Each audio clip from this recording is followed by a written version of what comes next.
WLnews.com. We're talking to Director of Sales, Gabe Sinicropi, and I've always wondered about the life of Rhashan West-Bey, and I have to hand it to the Cutters. You've taken him under your wing, and I'd like to get a little video documentation of what the Crosscutters have done.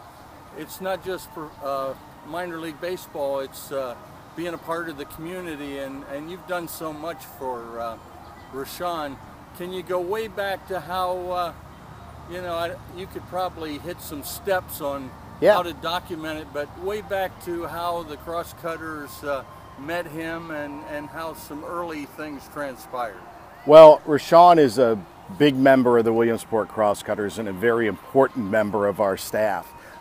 He started hanging around the stadium in 2003, and we would see him and kind of wonder how he got a ticket. And during the day, he'd always be walking around the stadium.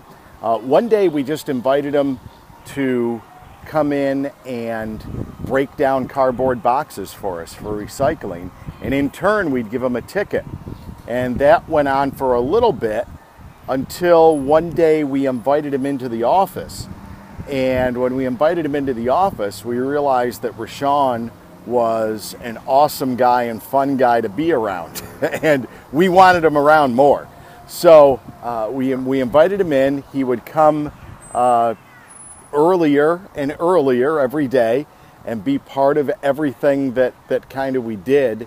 And throughout that 2013 season, like I said, it just grew and grew, where he would do some things during the day, come to the game at night.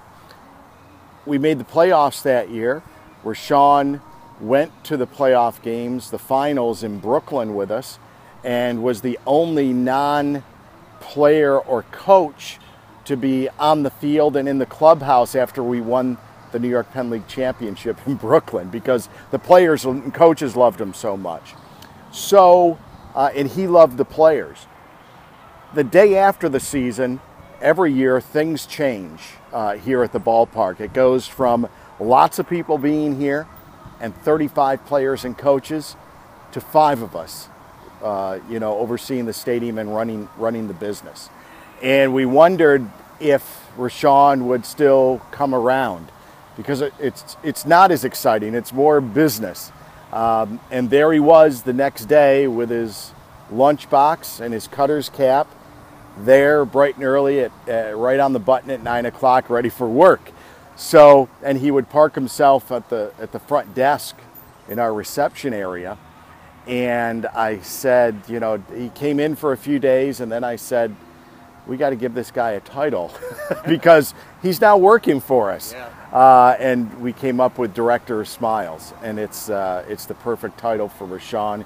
He's been with us ever since. He's here every day, here before many of the full-timers and the rest of the staff, and does lots of different jobs for us. And little by little, we integrated him into our whole experience at the ballpark for fans. He's on the scoreboard. We play crowd prompts from him over the PA system, helps us with certain promotions. And he does a great job. Yes, he does. His over-the-air prompts are good. Yeah, he has a great presence, both with his voice and in person. The most popular guy in the ballpark, definitely. Now, my memory goes back to really all this happened. Was he still in high school, or? No, he was out of high school. He was out of high school. But you guys made sure he got home. Made sure he did he have a place to stay, or what was his home life like?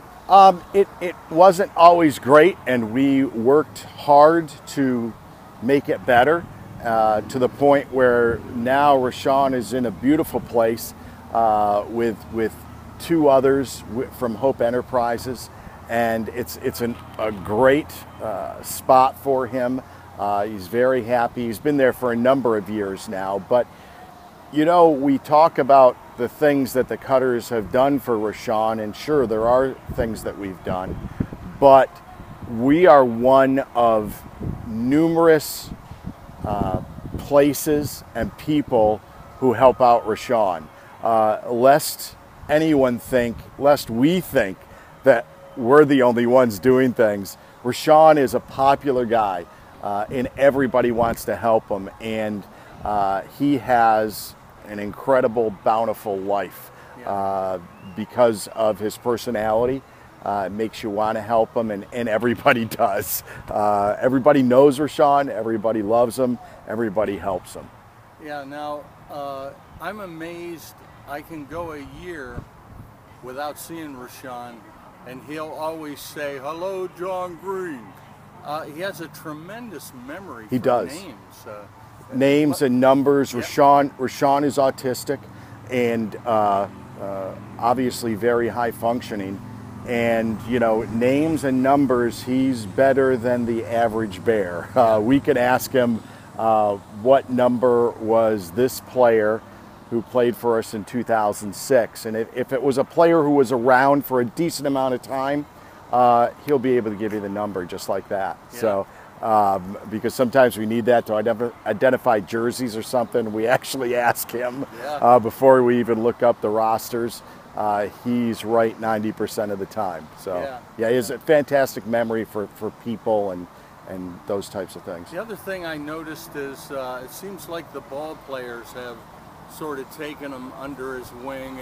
I'm sure it takes him a little while. Who is this guy? But they seem to just love him and like to talk to him. Sometimes tease him, but he gets along well with the players. Yeah, as we're taping this interview right now, he's in the clubhouse giving the players a pep talk. So before tonight's game. So yeah, you know, coming in, many of the players already know about Rhashan. If they're down at extended spring training, you know, the guys from the year before will talk about him and tell the new guys to say hi to Rhashan, to treat Rhashan well. So the word spreads. The players may not remember a whole lot about their year in Williamsport 10 years from now.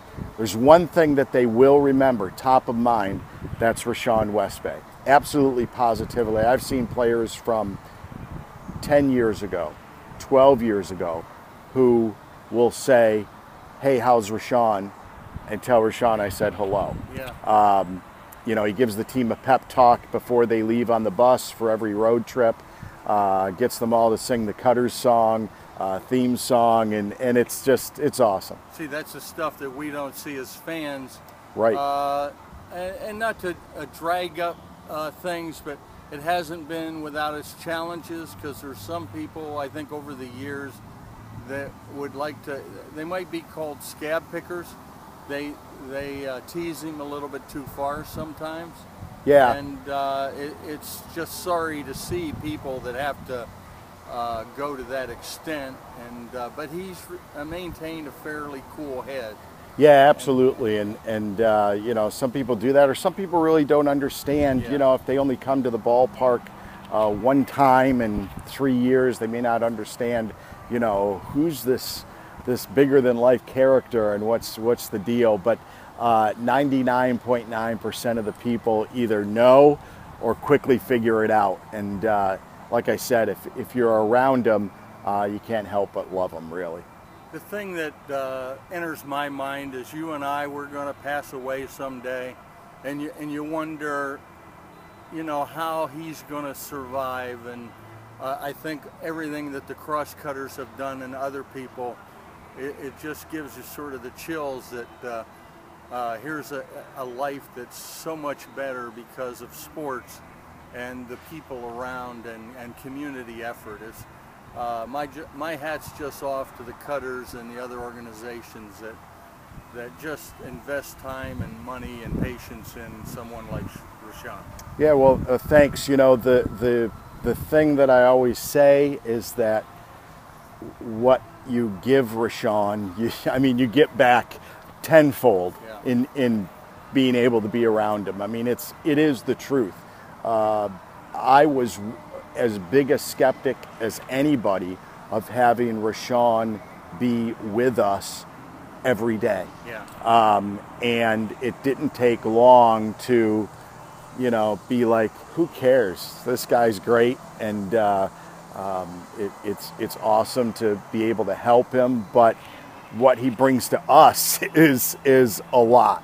Yeah. In all different ways. It's a win-win, as I call situation. It definitely is, and we do think about what will happen to Rhashan whenever, but because of his personality, because of his situation with a great entity like Hope Enterprises that will go on, hopefully forever, he's going to always be well taken care of. Yeah. Well, thanks so much for taking the time to just do this short documentary on Rhashan, and he's just a delight to see out there, and hopefully many more years as the director of Smiles. You got it. He's one of a kind. Yeah. Thanks, John. Thank you, Gabe.